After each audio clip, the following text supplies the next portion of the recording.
to the interview here at Flight Sim Expo 2023. I am joined by Cameron, one of the senior developers at Infinite Flight. Hey, good to see you again. How you doing? Yeah, very good. Yourself? I'm doing really well. I mean, it's been, since I last seen you guys in a booth in particular, it's been about 4 years, I think, back in, where were we?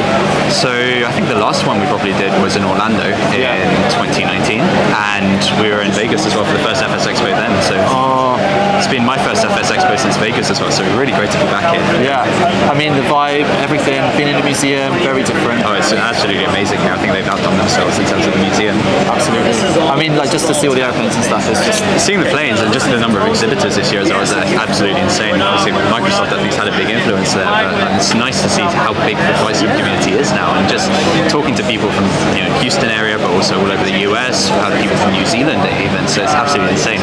Yeah, I mean, this is what I love about these shows.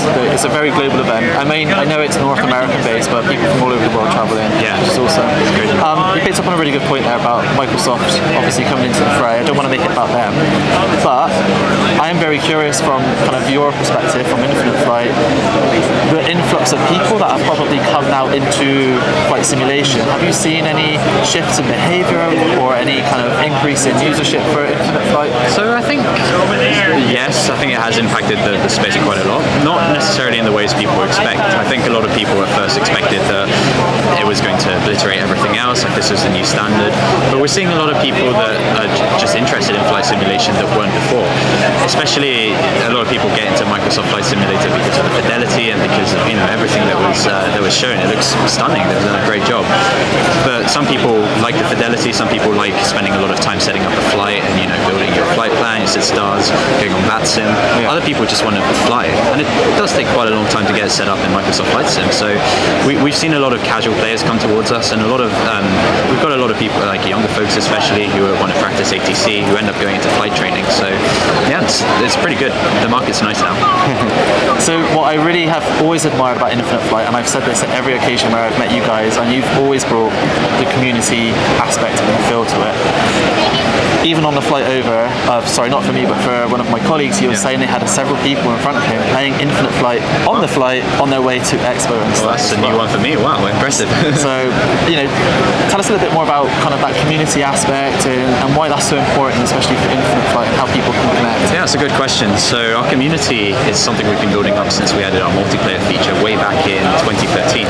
So we've had people that you first used this to coordinate flights. I think the origin was that we never used to have ATC within Infinite Flight. So they would set up on an app called Zello and start communicating and talking to each other to kind of imitate ATC. In the end, that's now grown into the multiplayer feature that we have along with ATC. We have people that build their own events, they share them with the community, and then people just bonded and made great friendships. We've heard of people getting married after meeting for Infinite Flight 2, which is insane, to be honest. But for us, it's probably one of the biggest parts of our sim, because obviously a lot can come out from the community. So whether it's for our air traffic controllers that spend hours dedicating their time and doing an excellent job to controlling the traffic.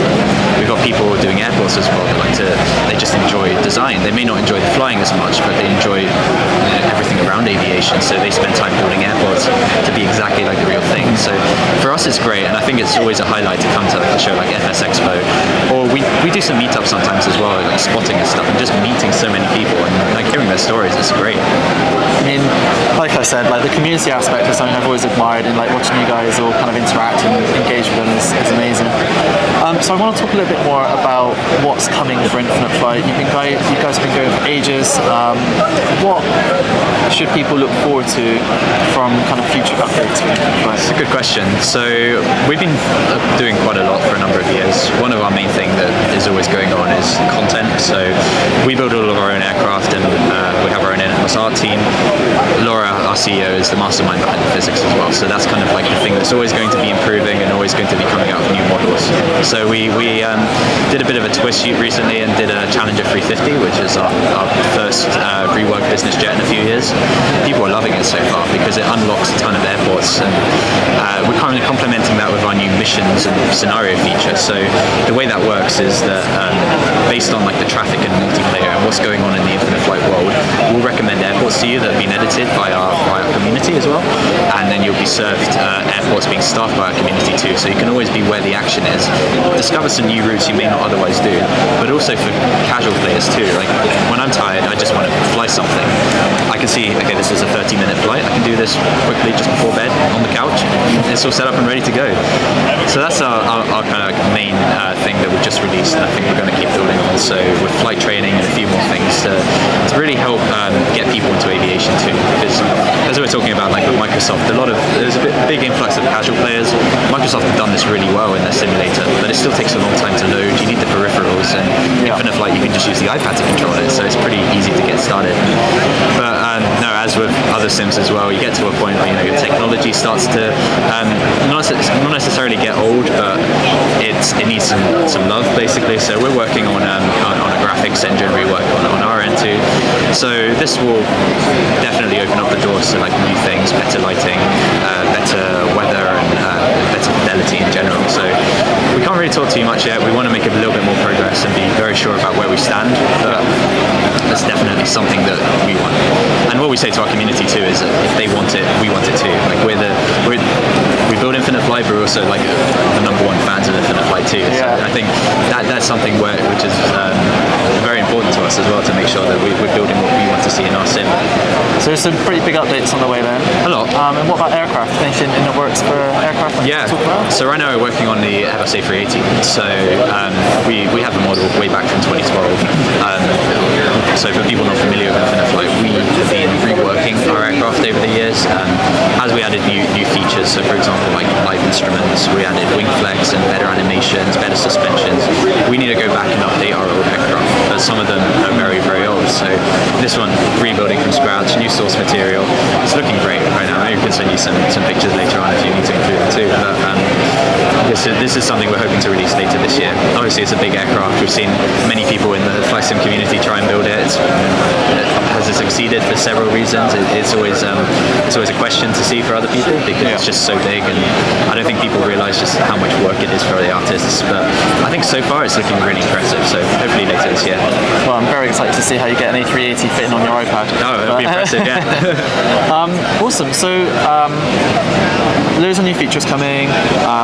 Anything for like multiplayer and stuff? How's that fit in kind of to future scopes? Yeah, so our multiplayer feature, so we're building a little bit more in terms of like the immersiveness with the missions feature I said, for example.